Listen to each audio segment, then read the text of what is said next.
Choisis la vie, la mitridatisation.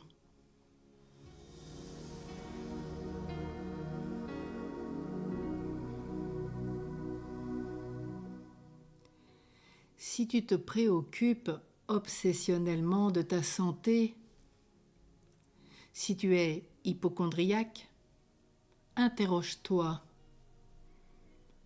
Quelle était la relation de tes parents avec la maladie ? Comment réagissaient-ils quand tu étais souffrant ? T'ont-ils fragilisé en te protégeant excessivement ? As-tu conscience que tu peux renforcer tes défenses immunitaires ?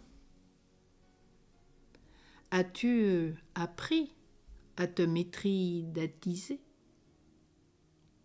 Le roi Mithridate, ennemi des Romains, craignait d'être empoisonné. Régulièrement, il absorbait des substances toxiques. Il réussit de cette manière à développer les défenses de son organisme et à s'immuniser. Récemment même, un homme se protégea des effets nocifs du venin de serpent en se faisant mordre par des reptiles de plus en plus dangereux. De grâce, épargnez-nous cela. Dieu t'a donné des défenses plus grandes que tu ne crois. Par ailleurs, as-tu conscience que la Providence peut veiller sur toi et te protéger ? Tu connais la vie de Saint Benoît ? Tu sais combien, au cœur du monastère qu'il a fondé des bénédictins, parfois se vivaient des querelles un peu excessives, au point de vouloir en finir avec le père abbé qui était Saint Benoît. Et de ce fait, on mit du poison dans son vin. Mais au moment d'approcher la coupe, un serpent sortit. La Providence a veillé sur Saint Benoît et l'a protégé de tout mal. Ils n'ont jamais pu l'empoisonner. As-tu conscience que Dieu aussi te protège ? Qu'il te donne aussi cette grâce si tu crois en lui ? Si tu vis, tu te ressources dans l'amour absolu de Dieu ? Comme Saint Benoît, tu peux être protégé de beaucoup de maux. Bien sûr, une bonne hygiène corporelle avec du repos dont parle Saint Benoît dans sa règle. Un équilibre de vie entre travail, ora et labora, dit-il, prie et travail, équilibre-toi. Bien sûr, tu peux y ajouter du sport, de la marche, une alimentation saine, associée à une vie psychologique épanouissante où se mêlent des relations revitalisantes, des pensées positives, ancrées dans une spiritualité où le cœur se ressource dans l'amour absolu de Dieu, comme Benoît. Sont 3 façons de renforcer ton organisme. À l'inverse, la culpabilité psychique. Au contraire, la contrition véritable engendre des pensées négatives lancinantes.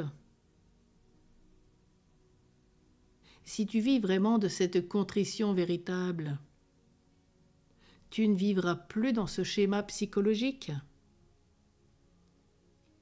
Oui, la contrition, c'est l'inverse de la culpabilité. Alors aujourd'hui, si cette culpabilité te fait souffrir moralement, physiquement, cela peut se traduire par des problèmes de digestion, de foie, de dos. Le fait de ressasser abaisse les défenses. Laisse ton passé à la miséricorde. Arrête de ressasser.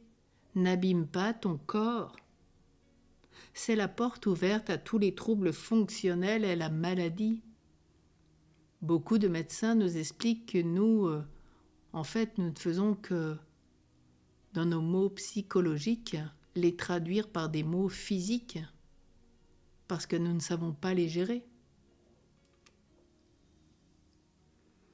Si tu parviens donc à te mitridatiser physiquement, tu peux également créer des contrepoisons psychologiques en utilisant des phrases libérantes que tu vas exprimer consciemment pour neutraliser les énoncés poisons que tu as entendus depuis ton enfance.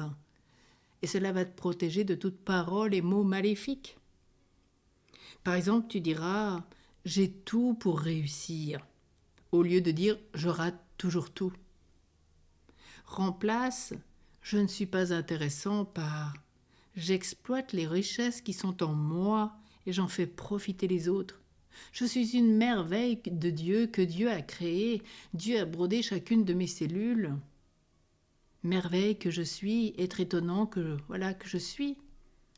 C'est le psaume 138, 139.